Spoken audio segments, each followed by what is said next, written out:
Opening ఈ restaurant day 17. ఈ రోజు మార్నింగ్ గ్లాస్ పార్టీషన్ కి కావాల్సిన మెటీరియల్ వచ్చింది. మెటీరియల్ అన్లోడ్ చేసుకున్నారు. Half of the work shop దగ్గర కంప్లీట్ చేసుకొని వచ్చారు. ఆల్రెడీ మెజర్మెంట్ తీసుకున్నారు కాబట్టి ఫిట్ చేయడం స్టార్ట్ చేశారు. ఇంకో విషయం, మీరు ఏదైనా బిజినెస్ చేసేటప్పుడు ట్రాన్స్పోర్ట్ కి వెహికల్ చాలా అవసరం పడతాయి. లోకల్లో అడిగితే చాలా రేట్ చెప్తున్నారు. అఫ్ కోర్స్ లోకల్ బిజినెస్ ని సపోర్ట్ చేయాలి, కానీ మరీ టూ మచ్ గా అడుగుతున్నారు. సో ఇంత టెక్నాలజీ వచ్చాక అన్ని డోర్ స్టెప్ కే వస్తున్నాయి.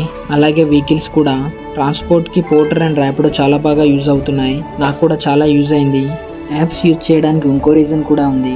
మనకి పెద్దగా బార్గెన్ చేయడానికి రాదు, బార్గెన్ చేయడం ఇష్టం కూడా ఉండదు. అలా అని రిచ్ కాదు, ఇంట్రోవర్ట్ కష్టాలు. ఫ్రేమ్ రెడీ చేసుకొని గ్లాసెస్ ఫిట్ చేశారు. గ్లాసెస్ ఫిట్ చేశాక లుక్ చాలా బాగుంది అండ్ వర్క్ కూడా. ఫైనల్ గా డోర్ ఫిట్ చేసి డోర్ కి లాక్ అండ్ కీ కోసమని హోల్డ్ చేశారు. ఫైనల్ గా ఫినిషింగ్ ఇచ్చి వర్క్ కంప్లీట్ చేశారు. ఆ తర్వాత మెనూ బోర్డ్ కోసమని ఫ్లెక్స్ ప్రింటర్ అన్న వచ్చాడు.